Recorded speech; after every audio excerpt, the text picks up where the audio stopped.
Baik, selamat sore semuanya. Eh, yang pertama, selamat pagi ya. Kita sudah di bulan April. Ya, saya tahu dalam bulan April kita banyak pergumulan, banyak beban mungkin. Ya, dikejar-kejar target. Ya, tapi target nggak terselesaikan juga. Ya, target skripsi, target apapun nggak terselesaikan dengan baik. Nah, saya percaya bahwa pada akhirnya tidak ada cara lain bagi kita untuk apa namanya lebih mempererat keseriusan kita, kerja keras kita, dan juga relasi kita dengan Tuhan. Ya, mohon kita semua perhatikan dengan baik supaya akhirnya kita bisa memberikan yang terbaik ya. Kalau kita punya relasi yang baik dengan Tuhan, pasti kita akan berjuang memberi yang terbaik untuk Tuhan. Tapi kalau kita relasinya buruk dengan Tuhan, maka kita tidak akan pernah membuat atau memberi yang terbaik bagi Tuhan. Jadi yang paling baik itu adalah bangun relasi dengan Tuhan supaya kita bisa mengerjakan pekerjaan-pekerjaan yang Dia percayakan kepada kita semuanya. Baik, Bapak Ibu, sore ini suara saya kedengaran ya? Jelas kedengaran ya? Oke, sore ini saya mengajak saudara untuk melihat Filipi pasal 1. Coba kita lihat sama-sama. Ya, Filipi pasal 1.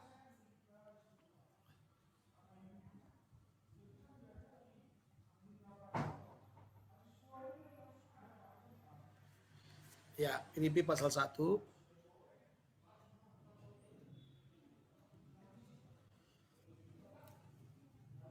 Mari kita lihat ya, Filipi pasal 1.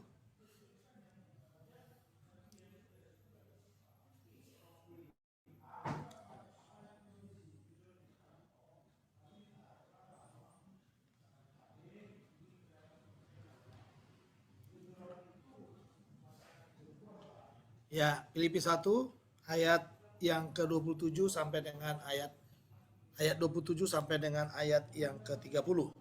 Ya, sekali lagi Filipi pasal 1 ayat 27 sampai 30. Ya, saya membaca demikian, hanya hendaklah hidupmu berpadanan dengan Injil Kristus, supaya apabila aku datang, aku melihat, dan apabila aku tidak datang, aku mendengar bahwa kamu teguh berdiri dalam satu roh dan sehati sejiwa berjuang untuk iman yang timbul dari berita Injil, dengan tiada digentarkan sedikit pun oleh lawanmu. Bagi mereka semuanya itu adalah tanda kebinasaan, tetapi bagi kamu tanda keselamatan. Dan itu datangnya dari Allah. Sebab kepada kamu dikaruniakan bukan saja untuk percaya kepada Kristus, melainkan juga untuk menderita untuk Dia. Dalam pergumulan yang sama seperti yang dahulu kamu lihat padaku dan yang sekarang kamu dengar tentang aku. Ya, saudara-saudara sekalian, kalau saudara membaca Filipi ini menarik sekali ya, eh, karena ini adalah kisah Paulus waktu dia terbelenggu di penjara. Ya, dia tidak bisa berbuat apa-apa. Dia lebih banyak menceritakan tentang kesaksian demi kesaksiannya, kesaksian dalam penjara dan dampak dari pemenjaraan itu. Memang dia sudah jelaskan, kalau Bapak Ibu melihat di ayat yang ke-12 sampai dengan ayat yang ke 19 ya. 19 itu jelas sekali. Dia melihat bahwa ternyata waktu dia di penjara katanya hanya ada dua yang terjadi di sana. Yang pertama kemajuan Injil, lalu buat mereka yang di luar penjara atau murid-murid yang tadinya nggak berani bicara, nggak berani ngapa-ngapain, ternyata mereka ini semakin berani, semakin gencar. Nah, sekalipun memang Paulus mengatakan bahwa ada motivasi-motivasi yang salah juga. Ya, ada yang memberitakan karena kasih, tapi ada juga memberitakan dengan maksud lain. Tapi bagi Paulus itu, kalau saudara membaca dengan baik, ya nggak mengapa katanya, tidak ada masalah kata Paulus. Kalau orang mau memberitakan dengan maksud apapun, ya dipersilakan saja, ya dipersilakan saja, karena ternyata yang mau dikatakan kepada kita, ya yang mau dikatakan kepada kita adalah bagaimana sesungguhnya berita Injil itu ya, berita Injil itu dapat didengarkan oleh semua orang, ya dapat didengarkan semua orang. Coba lihat di dalam ayat ini ya, saya coba lihat di sini ayat 15. Ada orang yang memberitakan Kristus karena dengki dan perselisihan, tetapi ada pula yang memberitakannya dengan maksud baik. Mereka ini memberitakan Kristus karena kasih, sebab mereka tahu bahwa aku ada di sini untuk membela Injil. Tetapi yang lain karena kepentingan sendiri dan dengan maksud yang tidak ikhlas. Sangkanya dengan demikian mereka memperberat bebanku dalam penjara. Lalu dikatakan lagi sana, tetapi tidak apa namanya, tetapi tidak mengapa, sebab bagaimanapun juga Kristus diberitakan, baik dengan maksud palsu maupun dengan jujur. Tentang hal itu aku bersukacita dan aku akan tetap bersukacita. Ini luar biasa ya. Jadi bagi Paulus yang penting apa namanya, yang penting kita apa namanya itu, penginjilan itu jalan ya. Penginjilan jalan, motivasi orang mungkin bisa salah, tapi beritanya jangan salah. Itu yang paling penting ya, saudara ya. Jadi beritanya itu jangan salah. Jadi kalau Anda nginjil itu ya beritanya Yesus juru selamat, Yesus telah mati bagi dosa-dosa kita, ia telah dikuburkan, dibangkitkan pada hari yang ketiga, lalu menampakkan diri dan naik ke surga. Itu berita Injil. Ya, jadi Anda harus hidup dengan berita Injil itu. Jadi jangan memberitakan Injil yang lain ya. Injil yang lain itu nanti saudara sibuk dengan persoalan-persoalan apa namanya, persoalan-persoalan apologet ya. Dewasa ini kalau saudara lihat itu nggak sungkan-sungkan saling menjelekan, saling mengatakan yang paling benar, ya saling gugat menggugat dan lain sebagainya. Nah Tuhan nggak mau yang seperti itu. Memberitakan Injil itu adalah berita yang memang harus disampaikan. Tadi pagi saya suka menulis renungan harian setiap hari di Facebook. Ya, saya menulis renungan harian yang mungkin pendek, nggak panjang-panjang ya saudara ya, karena nggak pintar bikin panjang-panjang. Ya kadang-kadang saya bodoh juga untuk nulis panjang-panjang gitu ya. Ya, jadi saya itu lebih suka pendek tapi orang bisa melihat saripati yang disampaikan di situ, daripada saya tulis panjang muter kanan muter kiri tetapi tidak bermakna gitu ya. Nah, jadi saya lebih senang simpel saja. Lalu tadi pagi ada satu respon dari murid saya kelas eksekutif. Dia bilang, ya kebetulan masih saudara dengan saya. Dia bilang, waduh nanti dulu kalau udah STH lah kita bisa mengerjakan kayak gini. Ya, saya bilang enggak, saya dulu belum STH pun, untuk STH jadi STH ya harus wajib memberitakan Injil itu ya. Karena sekolah kami, STT kami itu wajib membaptis 15 orang.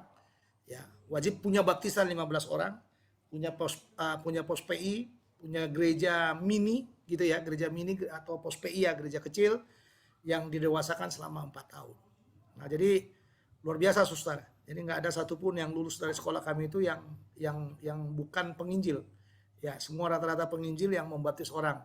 Tapi bukan provokator juga yang merusak kekristenan, tidak. Tapi penginjil ya memang penginjil. Ya, memang memberitakan Injil benaran. Ya, memberitakan Injil benaran dengan hasil-hasil baptisan. Ya, zaman saya itu orang tidak terlalu suka dengan yang namanya apologet yang tidak menentu itu loh. Ya, jadi kita teriak Yesus di mana-mana, tapi kita sendiri tidak menghidupkan Yesus dalam hidup kita. Nah, ini yang bahaya ya, saudara ya. Ini yang bahaya. Jadi banyak sekali orang teriak Yesus tapi tidak menghidupkan Yesus dalam hidupnya. Ya, banyak sekali orang mengatakan Yesus juru selamat, tetapi dia sendiri seperti orang tidak selamat. Nah, ini paling repot nih. Kalau kita ketemu dengan orang-orang yang seperti itu. Ya, akhir-akhir ini saya melihat tuh ya, banyak sekali di YouTube itu banyak sekali perdebatan-perdebatan yang bagi saya sebenarnya ini ngomong apa sih? Ya, apa sih yang sedang dibicarakan, sehingga sangat urgent sekali kita memojokkan orang, sangat urgent sekali kita menjelekkan orang. Nah, jadi saudara, rupanya ini harus kita lihat bersama-sama bahwa pemberitaan Injil itu memang tugas kita. Nah, tapi ini yang diingatkan oleh Paulus dalam konteks kita hari ini, ya dalam ayat 27 itu. Nah, ini yang dikatakan, hanya hendaklah hidupmu berpadanan dengan Injil Kristus. Berpadanan itu artinya sama. Jadi kita diminta sama berpadanan dengan Injil Kristus. Jadi yang harus kita lihat, Injil Kristus itu kalau itu bicara, ya bicara Kristus yang mati bagi dosa-dosa kita, yang dikuburkan, yang dibangkitkan pada hari yang ketiga dikatakan, dan yang naik ke surga. Berarti yang kita lihat di sana saudara, dalam Injil itu ya berita keselamatan itu jelas, satu. Yang kedua, dalam Injil itu bukan hanya berita keselamatan itu jelas, tapi jaminan dari keselamatan itu juga jelas. Ya, jaminan dari keselamatan itu juga jelas, jadi nggak usah dibantah-bantah gitu ya. Ya, kita nggak perlu berbantah-bantah dengan itu karena memang firman Tuhan udah bilang seperti itu. Ya, jadi kalau saudara berbantah-bantah dengan Injil, bagi saya lucu juga. Ya, kalau ada orang yang berbantah-bantah dengan Injil, tidak meyakini keselamatan dalam hidupnya, meragukan keselamatan dalam hidupnya, dan tidak bisa memastikan dia sudah selamat apa tidak, bagi saya itu agak lucu ya, agak lucu bagi saya sebagai penginjil yang banyak memberitakan Injil juga. Dari mulai saya dipanggil Tuhan ya hidupnya sudah menginjil gitu ya. Jadi saya tidak pernah mau berbantah dengan Injil. Ya, jadi makanya Paulus katakan hendaklah hidupmu berpadanan dengan Injil. Jadi hidup kita sama dengan Injil. Jadi kalau Injil itu bicara keselamatan, berarti hidup ini harus memancarkan keselamatan itu, bahwa saya adalah orang yang sudah mengalami keselamatan itu. Kalau Injil itu dikatakan adalah berita sukacita misalnya, berarti hidup kita ini ya penuh dengan sukacita lah. Ya, jadi jangan apa namanya? Jangan manyun kata orang ya. Kebanyakan manyun, kebanyakan jadi sandungan bagi yang lain gitu ya. Nah, makanya dikatakan kalau saudara pegang Injil itu adalah berita sukacita, berarti sukacita karena dikatakan hendaklah hidupmu berpadanan dengan Injil itu. Kalau saudara katakan Injil itu adalah kabar baik, berarti hidup kita ini haruslah penyalur kabar baik itu. Nah, jadi menurut saudara Injil itu apa? Nah, itu kembali kepada saudara. Jadi kalau saudara mengatakan Injil itu adalah ini, definisinya pengertiannya ini, berarti kita harus berpadanan dengan Injil itu. Nah, itu yang dikatakan hendaklah hidupmu berpadanan dengan Injil. Jadi keyakinan kita terhadap Injil itu haruslah kita padankan. Ya, haruslah berpadanan, ya, berpadanan dengan Injil itu. Jadi kalau kita percaya kepada Injil itu, bahwa Injil itu kabar sukacita yang di dalamnya Yesus telah mati tadi dan di sana adalah pusat dari semua keselamatan itu, berarti tampilan kita juga adalah tampilan dari orang-orang yang diselamatkan. Nah, makanya saudara dikatakan dalam bagian ini hanya hendaklah hidupmu berpadanan dengan Injil Kristus. Nah, kenapa hidup kita harus berpadanan dengan Injil Kristus? Ada beberapa alasan dalam bagian ini. Yang pertama adalah supaya kita konsisten. Konsisten dalam panggilan kita sebagai orang percaya. Artinya apa? Artinya adalah kalau hidup kita berpadanan dengan Injil, berarti kita tidak boleh bergeser dari panggilan kita. Jadi yang namanya konsisten itu apapun yang terjadi dalam hidup kita ini tidak akan pernah menggoyahkan kita, tidak pernah akan menakutkan bagi kita, tapi kita konsisten. Ya, kita konsisten dalam panggilan kita. Nah, makanya Paulus memakai satu gambaran kepadanya adalah relasinya dengan orang Filipi itu. Pada waktu dia katakan hendaklah hidupmu berpadanan dengan Injil itu, Paulus mau mereka konsisten. Nah, konsistennya di mana? Konsistennya dikatakan Paulus di dalam ayat yang ke-27 itu dikatakan apabila aku datang, dia bisa melihat. Apabila aku tidak datang, bisa mendengar. Ya, bahwa kamu dalam satu roh dan sehati sejiwa berjuang untuk iman yang timbul dari berita Injil. Nah, ini konsistennya. Ya, jangan juga kan saudara besok-besok lulus kuliah, sekarang dia di mana? Oh, dia sekarang pengusaha batu bara yang paling besar di dunia ini. Ya. Lalu dia udah sekian lama dia jadi pengusaha batu bara, tetapi beberapa waktu yang lalu foto-fotonya, poster-posternya dipajang, dicari, katanya gitu ya, penggelap batu bara di mana? Wah, lalu kita tanya, dulu waktu karena kita tahu itu adalah orang-orang yang pernah studi, orang-orang yang pernah kuliah di STT kita, lalu kita mulai merasakan, waduh ini kenapa jadi gitu ya. Jadi saudara, kita perlu konsisten. Nah, ini konsistensi itu perlu. Ya, jadi mau 5 tahun lagi ya kita hidupnya tetap hamba Tuhan. Ya, jangan merubah profesi kita. Ya, mau 100 tahun lagi ya kalau masih hidup ya. Ya, atau jangan nggak usah pakai 100 ya, mungkin nggak bisa hidup 100 kali. Ya, atau kalau saya katakan begini, 30 tahun lagi, 50 tahun lagi kita mungkin ketemu gitu saudara, Anda masih konsisten. Konsisten menjadi penginjil, konsisten menjadi pendeta, konsisten menjadi apalagi itu, menjadi pengelola yayasan Kristen, pengelola yayasan misi, konsisten menjadi guru, konsisten jadi dosen, konsisten jadi apa. Jadi tidak berubah saudara. Makanya Paulus menggunakan istilah di sana, apabila aku datang, aku melihat, apabila aku tidak datang, aku mendengar. Bahwa kamu teguh berdiri dalam Injil itu katanya. Ya, teguh berdiri dalam Injil itu dan siap jadi pemberitanya juga. Makanya dikatakan dengan tiada digentarkan sedikit pun oleh lawanmu. Bagi mereka semuanya itu adalah tanda kebinasan, tapi bagi kamu tanda keselamatan, dan itu datangnya dari Allah. Nah, ini perlu saudara. Jadi mari kita belajar dalam hidup kita ini untuk konsisten. Jadi jangan hanya konsisten di bangku kuliah ya. Saya kadang-kadang ketemu dengan teman-teman dulu ya, teman-teman yang begitu setia jadi penginjil. Mungkin dia lulus lulus cum laude dalam penginjilan gitu ya. Tapi kadang-kadang saudara, kalau kita temukan dia sekarang, dia seperti kehilangan semangat. Ya, saya beberapa kali bertemu dengan kakak-kakak kelas saya yang saya melihat kehilangan semangat. Ya, saya jujur, CP saya itu hanya 18 ya. Dari 15 hanya 18. Jadi 15, 18. Jadi saya bisa katakan bahwa CP saya itu nilainya cuma C. Karena memang 15 sampai 18 itu C. Ya, tapi ada teman-teman yang mungkin jadi A+. Kenapa dia A+? Dia bangun gereja.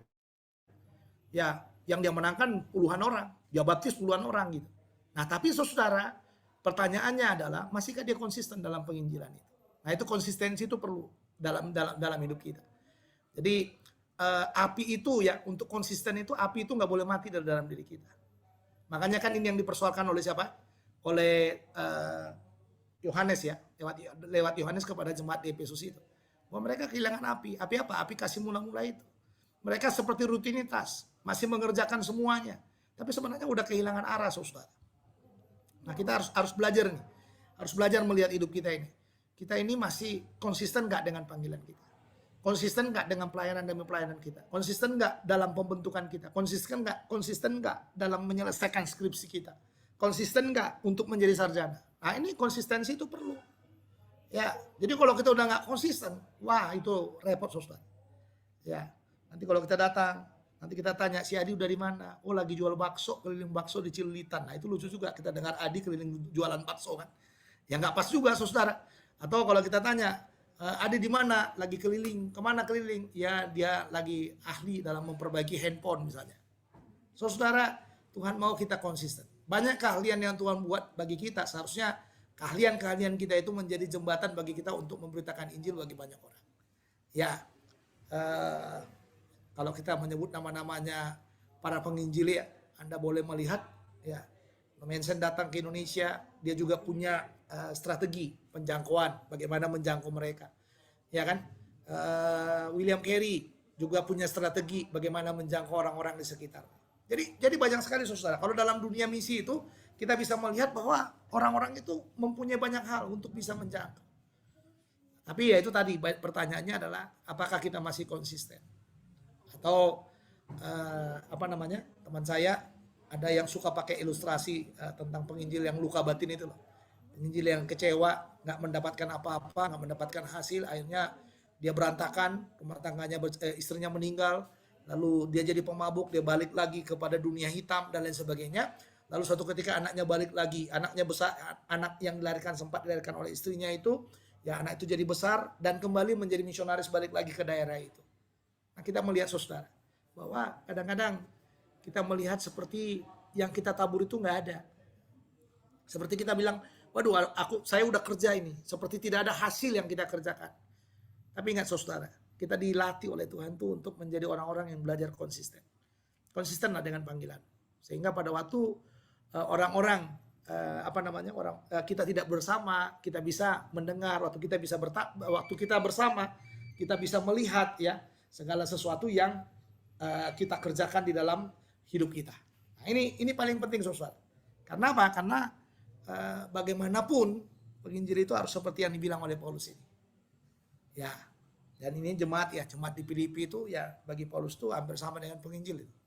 Ya, dia mau semuanya jemaat itu ya bergerak dalam Injil itu. Jadi jangan hanya mengharapkan sama pendeta atau sama orang-orang tertentu yang menjadi penginjil, enggak. Tapi ini dikatakan, kamu di sini ya menunjuk kepada jemaat di Filipi itu, tidak menunjuk kepada satu pribadi hamba Tuhan di sana. Ini bagian yang pertama, saudara.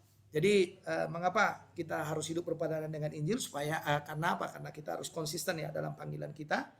Ya, lalu yang berikutnya karena kita harus siap menghadapi penderitaan karena Injil itu. Jadi kenapa kita harus berpadanan dengan Injil? Karena kita harus siap ya menghadapi penderitaan karena Injil itu. Artinya apa? Artinya jangan pernah berkata begini loh, orang Injil itu pasti diberkati. Orang jadi penginjil itu pasti punya baby band.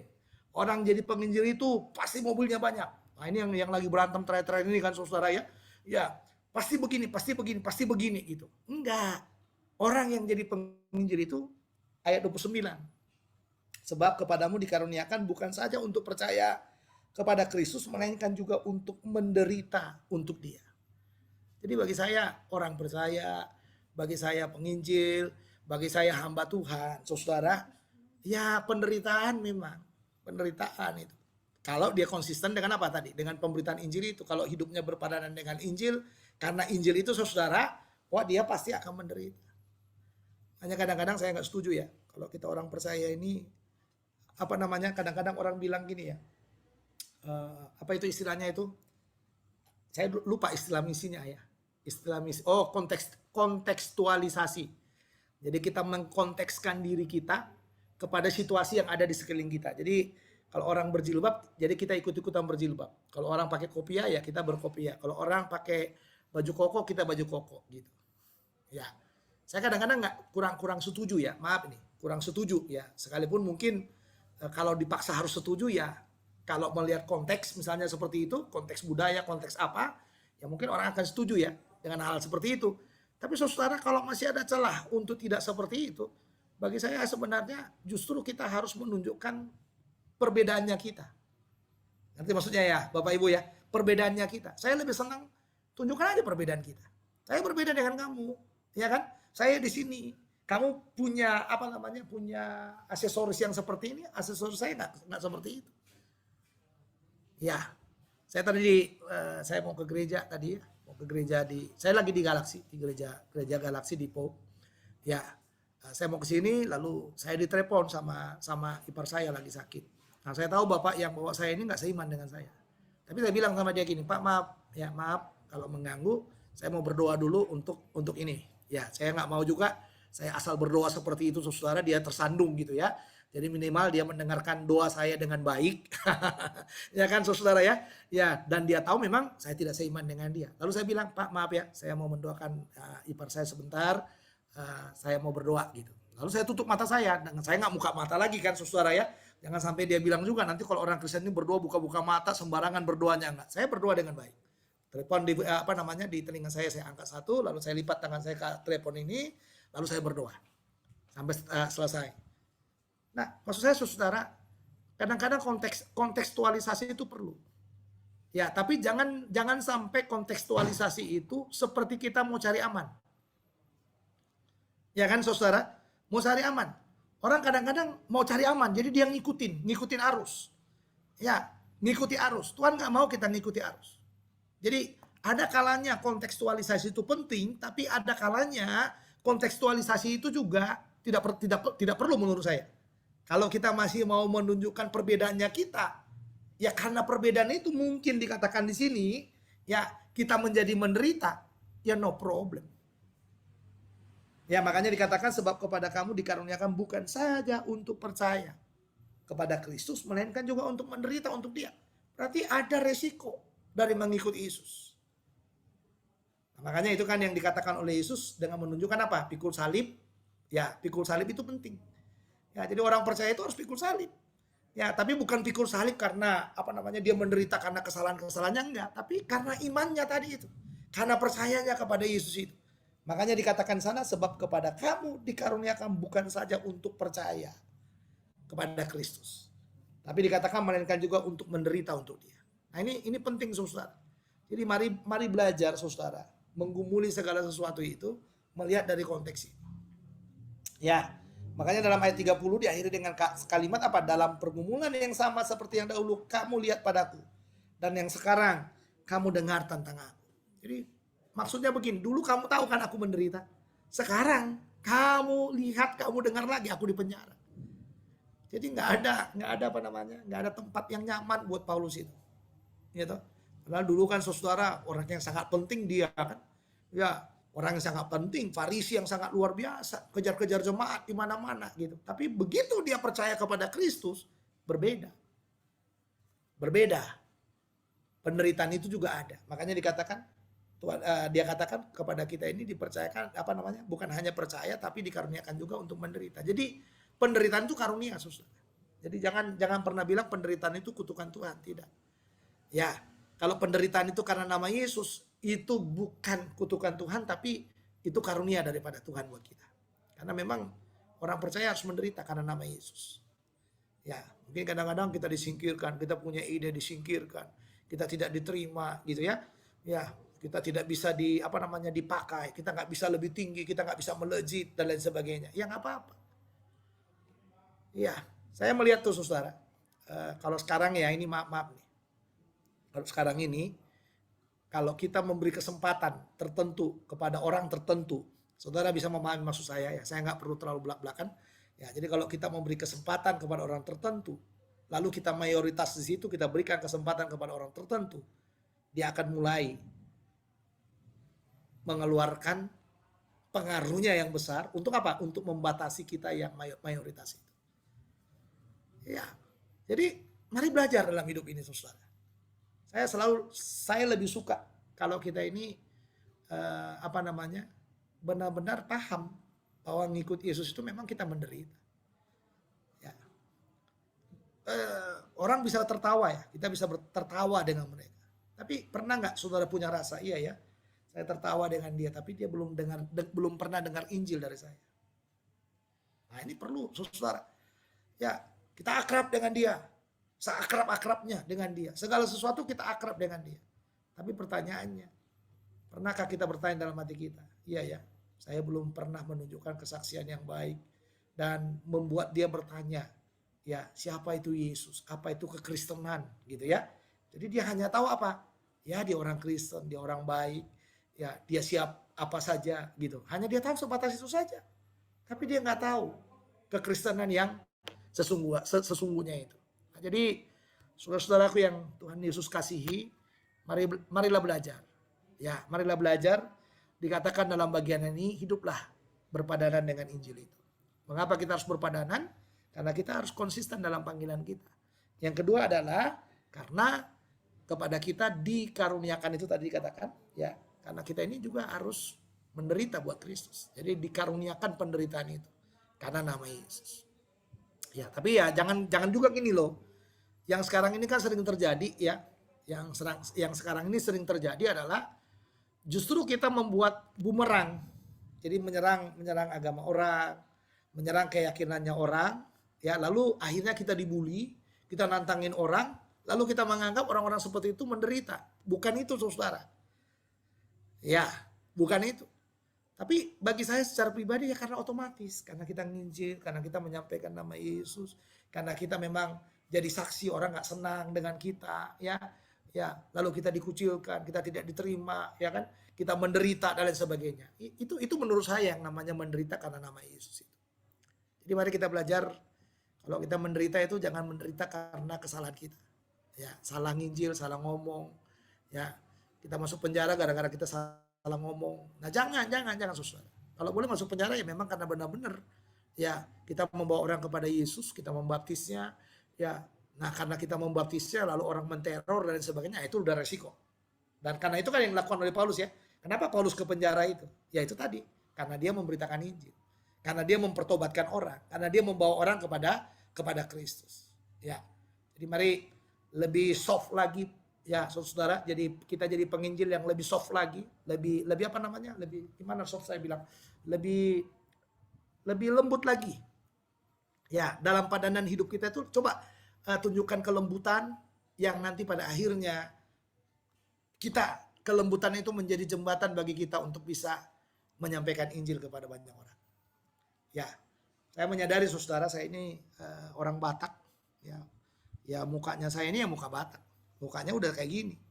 Ya, mau dirubah juga gimana ya, nggak bisa saya rubah muka saya ini kan saudara ya. Ya, karena saya sangat yakin sekali ya mukanya orang Batak kayak gini. Ya, nggak ada muka orang Batak jadi lembut banget gitu ya, agak-agak serem gitu. Sekarang aja mungkin ya mungkin seremnya udah pindah ke istri saya, jadi muka saya agak-agak lembut dikit gitu ya. Nah, jadi maksud saya kepada saudara-saudara, mari belajarlah dalam hidup kita ini. Mulai tunjukkanlah kelembutan, karena ini kan berpadanan dengan Injil kan, ya, tunjukkanlah kelembutan supaya kita mudah mengkomunikasikan Injil itu dengan baik, ya. Itu yang saya bilang tadi, saya lebih senang kalau kita ini bisa mengkomunikasikan Injil dengan kelemah lembutan, lalu orang bisa menyadari dosa salahnya dengan kelemah lembutan juga, yang pada akhirnya mendorong dia untuk apa? Untuk bertobat. Ya, mari saudara, ya berpadananlah, hiduplah berpadanan dengan Injil. Mengapa kita harus berpadanan dengan Injil? Karena kita harus konsisten dalam panggilan kita. Karena yang kedua adalah karena kita harus menderita karena nama Yesus tadi itu. Ya, jadi mari kita belajar konsisten dalam segala sesuatu. Mari kita berdoa. Bapa dalam sorga, terima kasih. Kami sangat percaya bahwa kami harus berpadanan dengan Injil. Tidak mungkin kami tidak berpadanan dengan Injil, karena itulah yang ada selalu dalam mulut kami, dalam hati kami, dalam hal apapun. Dan biarlah Tuhan menolong kami supaya hidup kami semakin berpadanan dengan Injil itu. Sehingga membuat kami konsisten dalam panggilan kami dan kami siap untuk menderita karena nama Yesus. Menjelang Paskah ini Tuhan, biarlah kami dalam minggu Prapaskah ini kami lebih banyak lagi merenungkan itu. Bahwa banyak penderitaan demi penderitaan yang harus kami alami. Banyak orang-orang mungkin yang harus mengenali Yesus lewat pelajaran-pelajaran agama atau pelajaran-pelajaran tertentu yang harus mendengarkan Injil di sana. Tapi kami nggak bisa melakukan karena kami dibatasi oleh lingkungan kami, dibatasi oleh orang-orang yang memang membatasinya.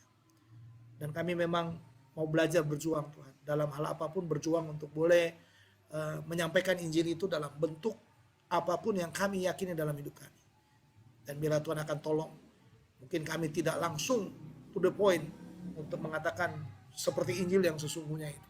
Tapi kami mungkin mengemasnya dengan bahasa demi bahasa yang mungkin lebih lembut.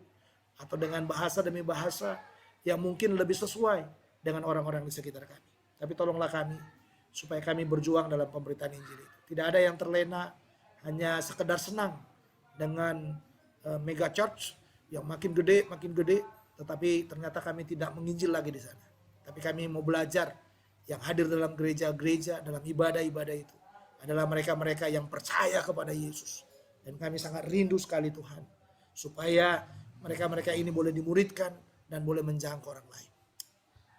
Tolong kami Tuhan, kami bukan mau mengajarkan sebuah keradikalan bagi kami. Tapi firman-Mu yang mengatakan, hendaklah hidupmu berpadanan dengan Injil. Itu berpadanan bukan berarti kami harus radikal. Tapi banyak cara Tuhan untuk membungkus Injil dengan baik. Supaya kami boleh menyampaikannya bagi yang lain. Tolong kami dengan segala kelembutan dalam hati Yesus, Tuhan taruhlah dalam hati kami. Karena Engkau yang mengatakan, marilah kepadaku yang letih, lesu, dan berbeban berat. Dan setiap hari kami akan bertemu dengan banyak orang yang seperti itu. Dan biarlah nama Yesus terus bersuara, terus bergema bagi mereka. Dan biarlah kami diberikan kepekaan ilahi oleh Tuhan. Telinga kami boleh mendengar, mata kami boleh melihat, mulut kami boleh menyampaikan berita sukacita itu kepada mereka. Terima kasih Tuhan. Hamba mau ini tidak jadi teori. Dalam pergumulan yang panjang ini hamba-Mu terus menggumuli bagaimana Injil itu didengar oleh banyak orang. Dan Tuhan tolong hamba-Mu juga. Terima kasih buat jiwa-jiwa yang terus Engkau berikan kepada pelayanan demi pelayanan hamba-Mu.